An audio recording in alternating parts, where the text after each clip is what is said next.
to strengthen the many ways that Rotary connects the world, building connections that allow talented, thoughtful, and generous people to unite and taking meaningful action through Rotary service. Our club demonstrates every day how we are living President Maloney's mission with our local and international service projects through unity, connections, and action. My name is Jacqueline Thornhill, and I'm honored to serve, even in these challenging times, as your 97th president of the greatest Rotary Club in the world.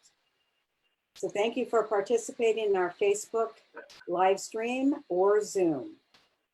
On this day in TV history in 1952, Mr. Potato Head became the first toy to be advertised on network television. And in music history in 1957, Elvis recorded Jailhouse Rock. In US president history in 1947, this hits home, the name of Boulder Dam in Nevada was changed back to Hoover Dam. Quote of the day comes from Albert Einstein. We cannot solve our problems with the same thinking we used when we created them. Today's invocation will be led by Tina Bishop. All right, Tina, you are unmuted. Perfect. Please join me in prayer.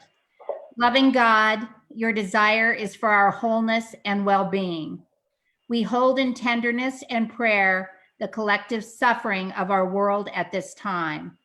We grieve precious lives lost and vulnerable lives threatened. We ache for ourselves and our neighbors, standing before an uncertain future. We pray, may love, not fear, go viral.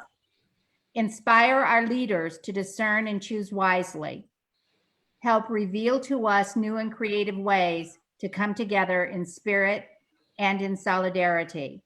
Call us to profound trust in your faithful presence. Amen. Thank you, Tina. Now for our song.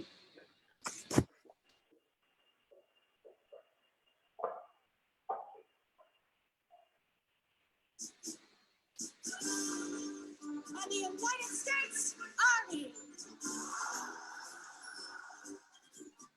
First to fight for the right and to build the nation's might, and the Army goes rolling along. Proud of all we have done, fighting till the battle's won, and the Army goes rolling along.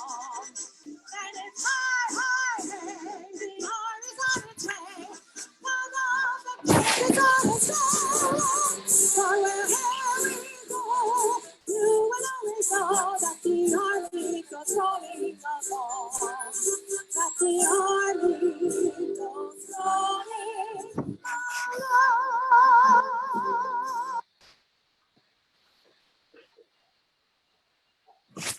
Please join me in the Pledge of Allegiance. I pledge allegiance to the flag of the United States of America and to the republic for which it stands, one nation, under God, indivisible, with liberty and justice for all. And just a quick look at, we still have lots of things upcoming. Okay, I'd like to thank the Rotarians who helped out today. Our invocation was led by Tina Bishop. Our Sergeant at Arms throughout this process is Captain Kirk Holmes. Our scribe is Jana Velasco. All things technical, Kirk Holmes and Stu Lipoff. Announcements today are People of Action campaign, and I have been getting some photographs from you, so I appreciate that. Please continue to send them so that we can meet our social media posts and still work our way toward the presidential citation. A reminder that your monthly or quarterly contributions to our Las Vegas Rotary Foundation is what helps fund our projects. Please consider donating to the permanent fund to help keep our legacy going. I've been in touch with Ed Lapierre at Lowry's, and it's will continue to be closed following the directives of the governor. Still have curbside pickup. You can lose your Lowry bucks. According to Ed, when Lowry's does open, distancing guidelines may be in effect. He does not know how that is going to affect the association. He will advise me when he has details. Remember our virtual green book? can scan the QR code in the wheel because we still have some projects and some socials that possibly are going to be either later in the month of May or certainly into June that we hope we're going to be able to get back to live meetings and socials events as soon as possible. I'm going to remind that hand sanitizer is desperately needed by Metro, and I was speaking with past President Jim Cole yesterday about a possible sourcing for that hand sanitizer. So as soon as we have more details on that, we will present it. I still have room in each wheel for the virtual craft talk. So some of you have sent some really nice craft talk features. So if any of you would like to promote your businesses, by all means, I need a profile picture. I'd like to have your logo and about 250 words maximum on your business. And it doesn't matter whether you're already advertising or not. Let's just try to let our members know what each of us do. And earlier this week, I taped a video for the morning blend. So that will be on Channel 13 Monday, the 4th between 9 and 10 a.m. I pre-recorded with Sean Tempesta and JJ Snyder. It's going to probably be about a 5 to 6 minute interview, and it's all about what our Rotary Club has been doing during this pandemic directives and the projects that we've been doing. I've highlighted those, and we reminded everyone that our club has been around for 97 years. In fact, it was Sean Tempesta that brought that up, and is excited to know what we've got planned for our centennial. So if you can all tune in possibly, that would be great. Okay, Captain Kirk, would you turn the mic over, please, to Foundation President-elect Dan Adamson for a special announcement. Dan, you're unmuted, kind sir. Thank you. Good afternoon. I wanted to let you know that Jason Buckley has become a Tiberti Scholar recently, and we thank him for his contribution. And what is that contribution, Dan? $1,000. It's $1,000 to the Las Vegas Rotary Foundation. All right, thank you, and congratulations on your election as incoming foundation president, everyone. Thank you. I'm excited about it. Yeah. Okay. Would you turn the microphone over to Melanie Muldowney, please, about our foundation match? Let me see if I can find. Is she not here with us today? I do not see her name here. Okay, I have 3 pages. Okay, I'll just continue with the announcement. We still have the foundation match in place until June 30th. So if you're looking to obtain your Paul Harris Fellow, we're going to match the points up to 500 points or $500. That's 50%. If you want to increase in a level, we can also offer foundation match points for that. So you need to contact either Melanie or Sean to see what level you're at and how much more you would need to contribute to get your first Paul Harris or step up in a level. Okay, I'd like to turn over the microphone to President-elect Richard Jost, please, about committee assignments. Richard. Think I've got you, Richard. You should be, whoops. There you go. Up. I'm. Nice, there he goes. Okay, thank you. Thank you. Next week, the annual president-elect letter should be showing up electronically for all of you. And as we've done in past years, attached to the letter will be the Las Vegas Rotary Club pledge form, where you can indicate your foundation, the information if you want your club membership dues billed to a credit card. You can fill all that in. You can fill in the amounts of optional charitable giving grants to the Las Vegas Rotary Club Foundation and to the Rotary International Foundation, which has a subcategory for Polio Plus. And I would encourage everyone to fill it out. And even the people who in past years have put 0 for the Rotary International Foundation, I would encourage you to to reconsider that for this coming year, only because the International Foundation is really stepping up to address problems around the world right now. And I recognize that with people out of work and limited revenue, the temptation is probably greater this year than ever to put zero for the International Foundation. But I would ask you to at least consider something for the International Foundation. There's going to be a lot of pressure on the international grants this coming year, international projects. And so anything at all more than zero would be most appreciated by them. Similarly, our Rotary Club's foundation that we use for projects here in town, whatever it is you've given in the past, I would encourage you to give that or more, even though, again, I certainly not unmindful of the fact that there are people who are struggling financially. But whatever you can do to keep our club's foundation growing would be most appreciated. Particularly this year, we're going to be more dependent than ever on the Rotary Club Foundation release of money to do local projects, since we had to cancel our Cuisine and Octane fundraiser last month, earlier this month actually, and we're not quite sure how we're going to replace that in the future. So I'm asking, even though I recognize this is a horrible time to be asking people to give more, that you at least maintain the level you've given in the past to both the Clubs Foundation and the RI International Foundation. And if possible, for those of you who put zero last year for the International Foundation, that you consider at least something for both foundations. The other form that will be accompanying that annual letter is the committee sign-up sheet. And it's, generally speaking, updated.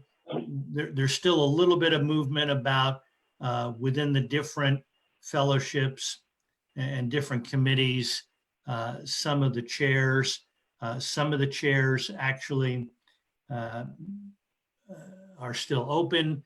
And so again, if you have a passion for any of those service areas and would like to chair any of the ones that are vacant or appear to be vacant on that form, please feel free to volunteer. And if we have multiple people volunteering to chair particular committees, we'll have co-chairs. And if you don't want to be the chair, but do want to participate, that we certainly want to know, because we are expecting that this coming year will be a year where our club will be asked for a lot of help from a lot of people. And so we're going to need as many people as possible on every committee. So I would also encourage you, even if you've been reluctant to sign up for a particular committee in the past, please do so for the coming year, because we need all the help we can possibly find. Thank you. Thank you, Richard. And I just might add to that long overdue and awaited committee descriptions are very, very, very, very close to being completed. And we'll be sending out those along with the other information that Richard discussed. So you'll have some detailed description of exactly what each committee does and what your expectations are. So, okay, with that being said, I would like to turn over the time to Carolyn Sparks so she can introduce our speaker, Carly Scholten. And Jackie, I'm on the phone. I could not get my computer to, Andy tried to walk me through, but I'm here and I'm on the phone. Can you hear me all right? I can hear you, yes. Okay, well, as Russ Wayne would say, good afternoon, fellow Rotarians. This is Carolyn Sparks. And it's my honor to introduce our speaker today, Carly Schulten. And although I have not met Carly in person, I know her through my friend Regina Miller, who is a major gifts officer for the Animal Foundation. And I knew Regina back when she was the coach of the UNLV Lady Rebel basketball team. So I've learned a little bit about the Animal Foundation, but Carly is the COO, and she has an extensive education in animal care and welfare. You can read her bio there. She has multiple degree specialties. And before she was the COO, she worked with other organizations to try to improve their operational activity and get them better organized. And since she's been with the Animal Foundation, she is working at maximizing the health and well-being for all of the treatable animals that come in. Sometimes they cannot be treated, and sometimes they come in and they're fine, but they are now in a position that they have a wonderful program and are able to treat all the animals that come in. And I won't take any more of her time.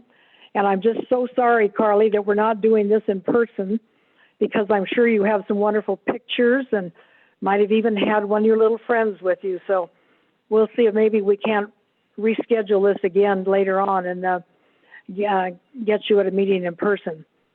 So that is all, and I would like to introduce Carly now, and it's all yours. Thank you, Carolyn. Great. I'm not sure if Kirk needs to unmute me as well. Nope, I'm good. Okay. Thank you so much, Carolyn. And thank you all for including me today. I too wish I could be there in person to meet you all. I'm going to go ahead and share my screen. I do have a quick presentation. So you'll get to see some cute pictures of animals, even though they're not there in person for you. All right. So I know we don't have a lot of time, so I'm going to jump right in. As Carolyn mentioned, I'm the Chief Operating Officer for the Animal Foundation. I do have a degree in animal sciences, and I was just counting before this call and realized it's been about 17 years that I have been working professionally in the animal welfare industry. I've been here in Las Vegas at the Animal Foundation for a little over 10 and a half years now.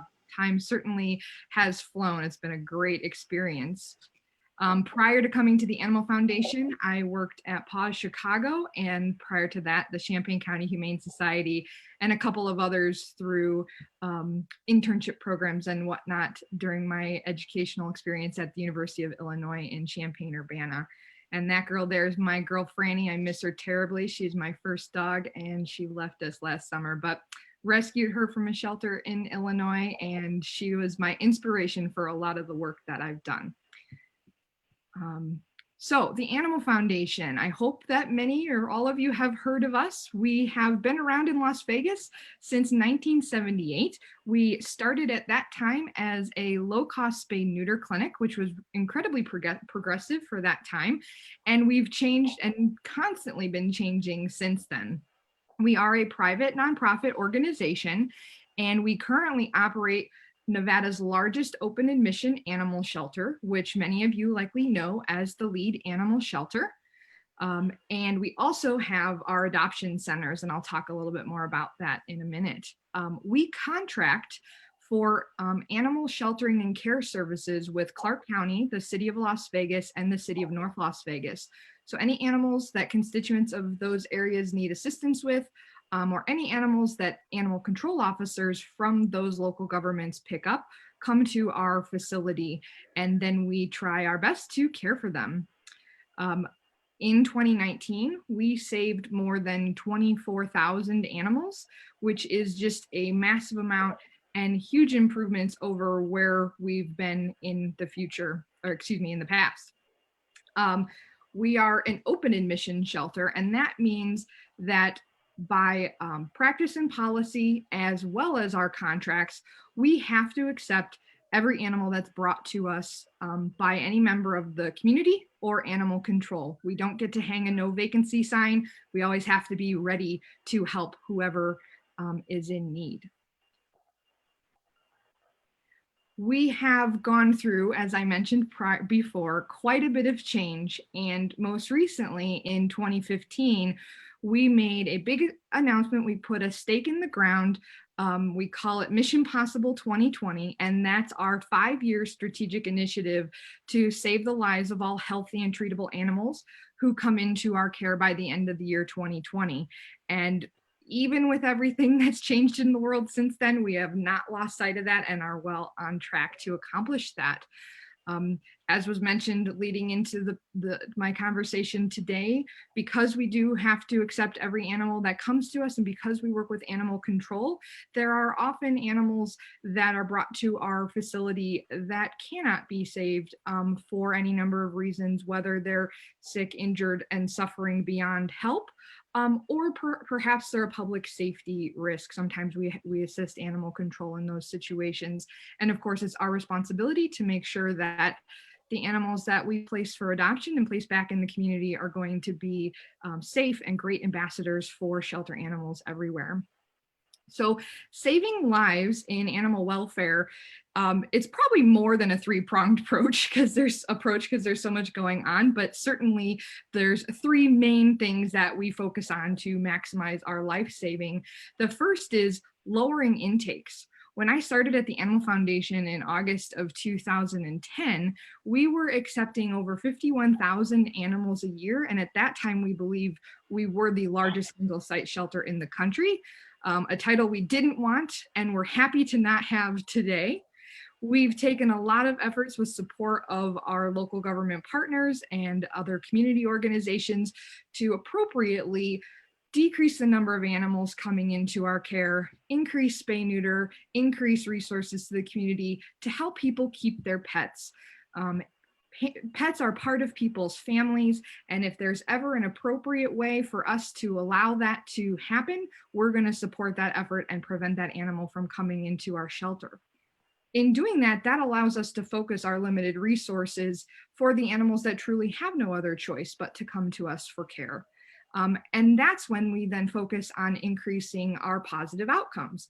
And we do that through trying to find pet owners for stray animals that come into our care, through our adoption program, and through transferring to other partner organizations in and outside of our community. The most important thing, and something that we have and never will lose sight of, is that we always have to ensure that we can properly house and provide for the care and the 5 freedoms of animal welfare for every animal in our care, to ensure that while they're with us, they're safe, they're comfortable, and they're physically and mentally healthy.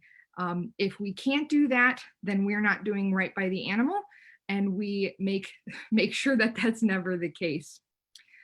We're continually introducing new programs and changes to programs as part of the Mission Possible initiative. We really bulked up some of our existing programs and implemented new ones that you can see listed there. I'm going to talk about them a little bit more in a couple slides. So as I've already mentioned, there's been a lot of change, and one of the big big points of adversity for our time of adversity for our organization happened back in 2007. If you've been in town for a little while, you've probably remember that. And a lot of that came out of everyone's best intentions to help animals and to try to save lives. And that was a result of, in 2005, we began providing those contract services for the city of Las Vegas. And I'm sorry, in 1995, we provided those services for the city of Las Vegas. In 2005, we took on the contracts for Clark County and the city of North Las Vegas. And our intakes went from about 18,000 animals a year to up over 51,000 animals a year. That's over 130 new animals a day.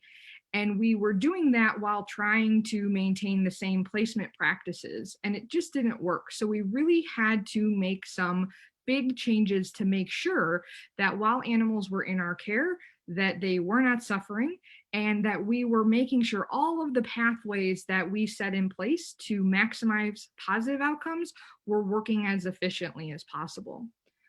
Since 2011, some pretty miraculous things have happened thanks to the hard work of our team and the support of our community.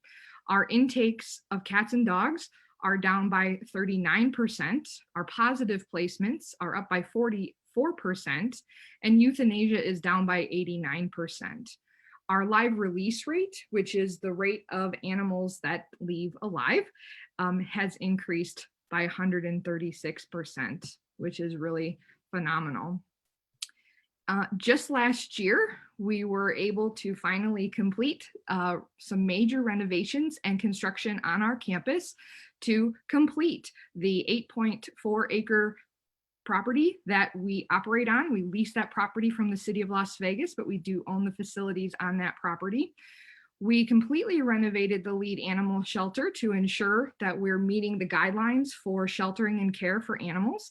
And we built a new adoption center, the Ingolstadt Foundation Adoption Center, where we house our administrative offices, our cat adoption center, and that leads right into our dog adoption bungalows. To our adoption space, we have a wonderful new community center, the Maddie's Life Saving Community Center, and we're really excited to be able, we were able to invite the community in, and hopefully going forward in new socially distanced ways, we'll be able to do that again in the future. It's a great space that we are excited and very grateful to have.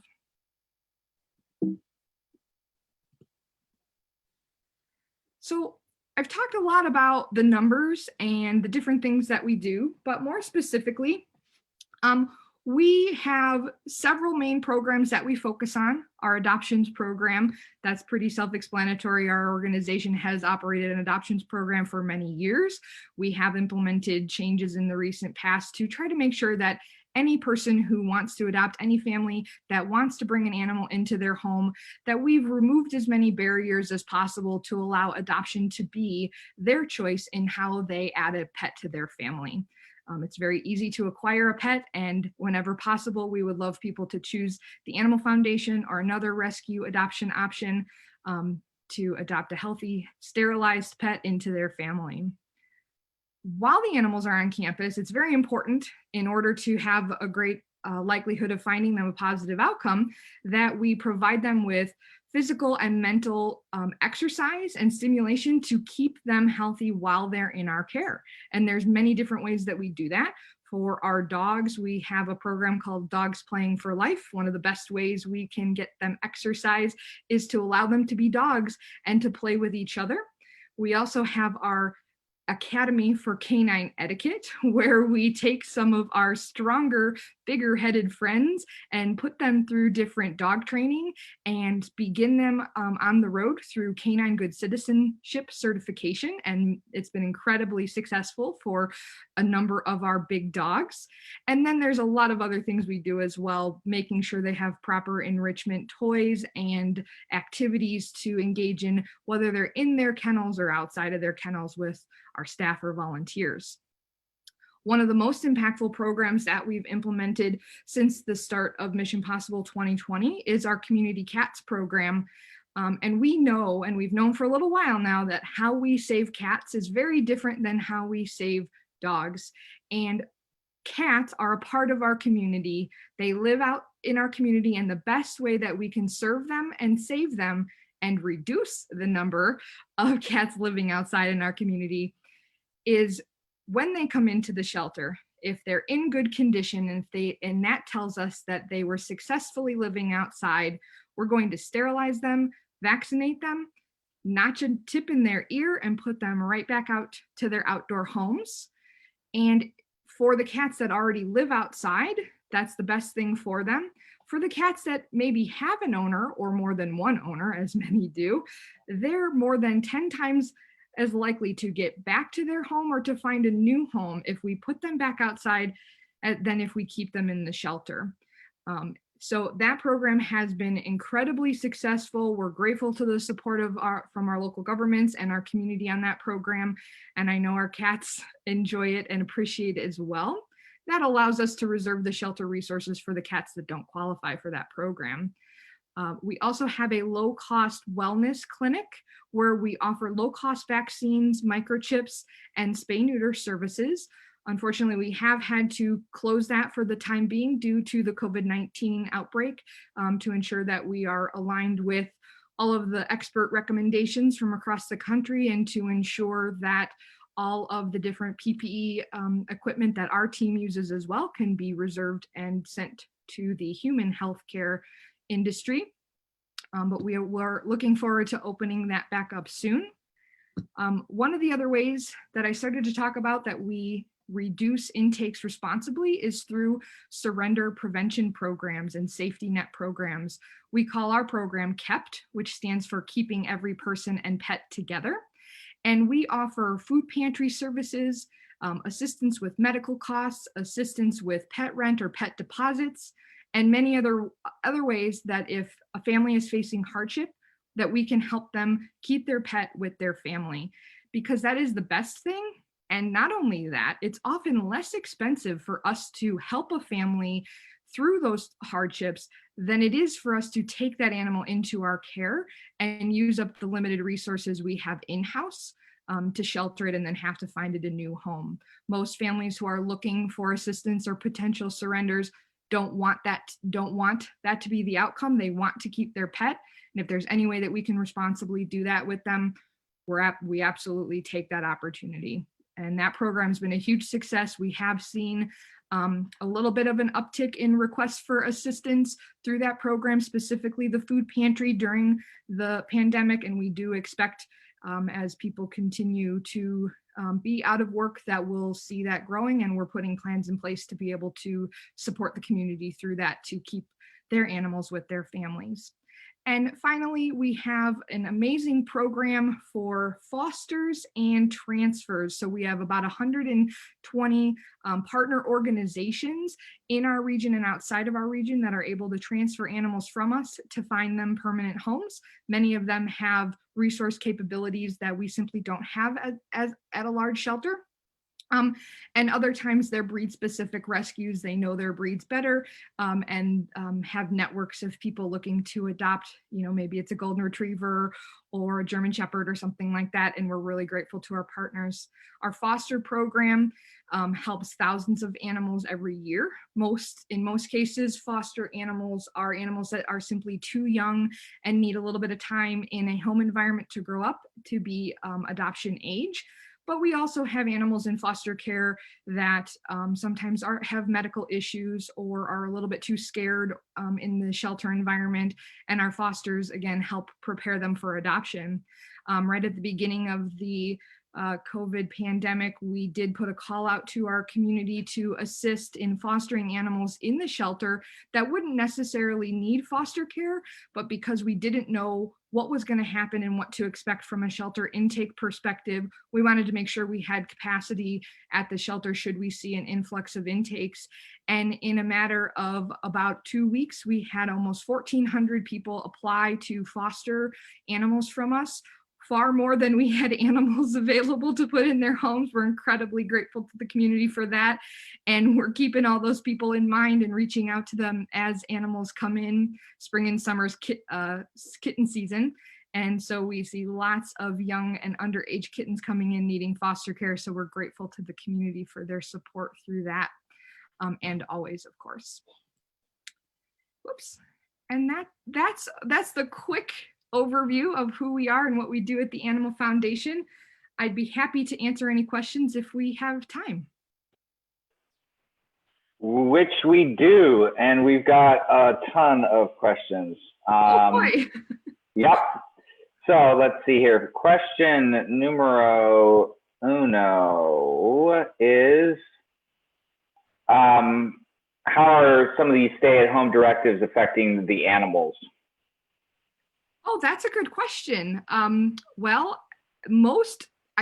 most dogs seem to be fairly happy about this and they're getting walked probably more than they might like to now. But I think generally animals in homes are enjoying this time with their pet owners. And and sorry, my mom is here and she's videotaping me now. So in the shelter, we've been very fortunate with the approach that animal control has taken and the response from our community, not only to foster, but to adopt. We have very few animals in our facility right now. Most animals that are coming through our doors are able to get into homes almost immediately. We have people waiting to make appointments for adopting or fostering an animal. All of the services that we have open right now are by appointment. But in general, I think animals are probably benefiting quite greatly from having their families home with them more than normal. Okay. The next question is, and I guess, what is the process to adopt both now and under normal circumstances?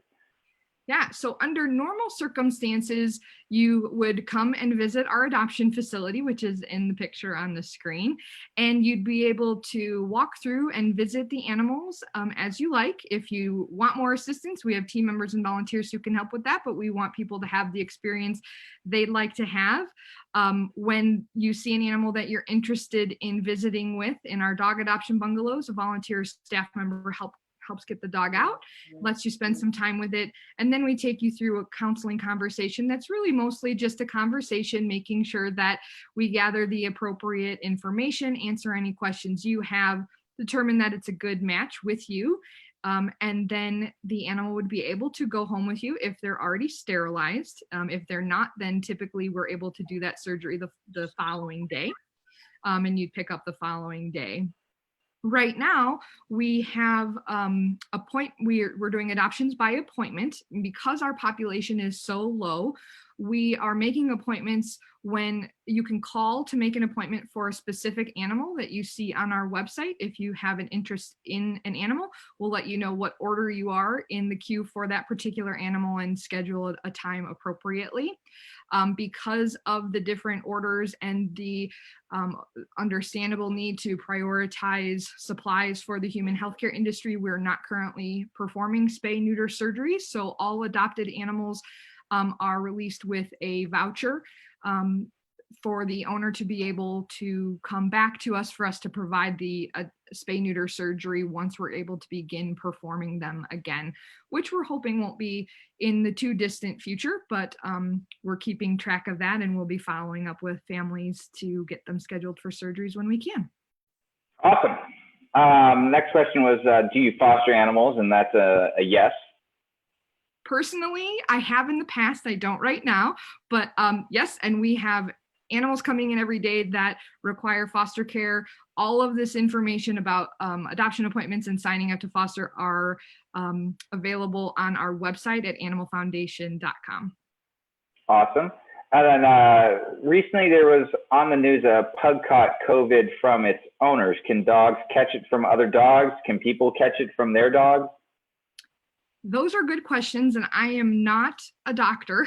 But what I do know is that the likelihood of transmission from an animal to a human is incredibly low. All of the animals that have been tested and found to be positive, that occurred because they were in a home, or in one case, right, it was the tigers at the Bronx Zoo, somehow in close contact with a human that tested positive for COVID-19. All of the recommendations, is don't panic, just like you normally would. Practice good hygiene. Wash your hands before and after you feed your dog or cat. After you pet them, spend time with them. Try not to have them lick your face. The primary mode of transition for this virus is human to human. So although we can't rule out that animals can or cannot pass it, it does seem to be a very low risk and a very low concern right now. Awesome. A lot of the pics in your presentation were pit bulls. Is that the primary breed? And what are the primary breeds? That's a great question. So we receive about 17,000 dogs every year. So as you can imagine, we get quite a variety of breeds, and any breed I could imagine almost we've seen come through our shelter in the 10 years that I've been there. The breeds that we see most commonly are Chihuahua type dogs and Pit Bull type dogs. We call them our blocky headed friends. And Chihuahuas, because they're smaller, and that tends to be something that happens in the Southwest shelters, they don't have trouble getting adopted. Our Pit Bull type friends, sometimes it can be more challenging to find them homes, but they're wonderful dogs, and we put them first through the different programs. One of them I mentioned, the ACE program, the Academy for Canine Etiquette. We help improve their adoptability by teaching them different skills and manners and training commands, start them and take them through the Canine Good Citizenship certification, just to show that these dogs are wonderful dogs. We do see a lot of them, and they deserve homes too. Great. Any animals you see besides the typical cat and dog? Yes. As I mentioned, we have to take any animal that is brought to us, and we see just about everything. The most common animal after cats and dogs are rabbits. We do get a lot of small mammals and reptiles that are generally and typically kept as pets. We also have some farm animals. If you check out our adoption search right now, we have some awesome pigs that are up for adoption. We see chickens and other farm animals pretty regularly. And then here and there, we see the really odd case of, carnivorous frogs, or Madagascar hissing cockroaches, or a crocodile, 20-foot boa constrictor. We see just about everything in Las Vegas. Yep. Okay, well, another question is, how do you expect the current economic situation to impact your daily operations, intakes, operational metrics, volunteerism? That's a great question. We're trying to plan and figure out how to expect that as best we can, as I'm sure all other businesses and organizations are. I'll start with volunteers. I can tell you we have had to pretty much put our volunteer program on hold for the time being. If we have specific volunteer requests, we're calling our existing volunteer base to assist us with that if they can from home, and very, very rarely from campus. Of course, our primary focus at the Animal Foundation is animals, but we know that animals don't save themselves. We have to provide a great experience to the people who come to visit us and to the community. And the best way we can do that right now is by keeping our volunteers, our staff, and our community safe by limiting the exposure for people-to-people exposure, and to reduce the risk of spreading any illness right now. And we're all facing that, I know. We're not exactly sure how this is going to impact intakes from a number standpoint. As I mentioned before, because animal control is currently operating under a state of emergency, and they're also needing to protect their officers, our intake numbers are down currently. We do expect to see that go up as some of the restrictions lessen, and as animal control begins to respond to calls as they did before the pandemic. But we're looking at this as an opportunity right now to really reevaluate our business model, if you will, because we have a lot of opportunities that we want to take right now to make sure that we're best serving the community and the community's animals. And we know that there are many people in the community who would love to keep their pets. Somehow the animals end up in our shelter, and we want to try to prevent that if possible. So we're looking at making some adjustments to ensure that we can provide more community support, more community outreach through our surrender prevention programs, through our spay-neuter programs, once that can start again. And we're hoping that that will result in a long-term decrease in the number of animals that we see, or I guess I should say a continued decrease, because it's been going down since 2011 about. And then from an adoption side and a placement side, that's all going to be driven. The changes there are all going to be driven by what happens on the intake side. So We have had incredibly robust placement programs in the past, and we will be ready to, launch those full force again if that's what's needed. And if it's not, we will adjust to make sure that our resources and support are where we can best maximize life-saving and community support. Great. Is it not best for cats to be indoors only? Oh, well, some cats don't enjoy being indoors only. So I think you'll have to take that on a cat by cat basis. Just like some humans don't like to be stuck indoors. True. I'm sure many humans and cats right now don't feel so great about being stuck indoors. It is certainly the safest place for your cat to be. However, cats are pretty resourceful and sneaky little guys, and they do quite well even if they're outside. I would suggest if your cat is not used to being outside, don't put it outside. But I did talk a little bit before about our community cat program. Every community has a certain number of free roaming cats. They're there, they're part of our ecosystem. That's just a matter of, fact. And that program helps support those cats to make sure that we can sterilize a large number of them to stabilize and then eventually reduce that population. Awesome. What, if anything, do you do for homeless pet owners? That's a great question. We, our KEPT program, the Surrender Prevention Program, I'm trying to figure out how to stop sharing my screen. I'll do that for you. Okay, I just realized you probably don't need to be staring at that slide, sorry. So for homeless animals, we do have partnerships with several organizations that specifically work with homeless pet owners. But our Surrender Prevention Program supports them as well. So if there's ever a need to provide pet food, medical assistance, every now and then we can provide a temporary boarding if someone's between housing situations. But for specifically like in the field needs for the homeless, we do look to some of our partners to help us with that right now. And that's actually one of the things we're reevaluating with our business model and how we can better serve people and pets. What about some of the exotic animals that you mentioned earlier? What do you all do with those, especially if Las Vegas is not similar to their natural habitat? Yeah, it really depends on the animal and the particular situation. In most cases, the animals that come to us that are exotic, there will be directives from animal control, perhaps, of what can or can't happen, or the ordinances already outline that.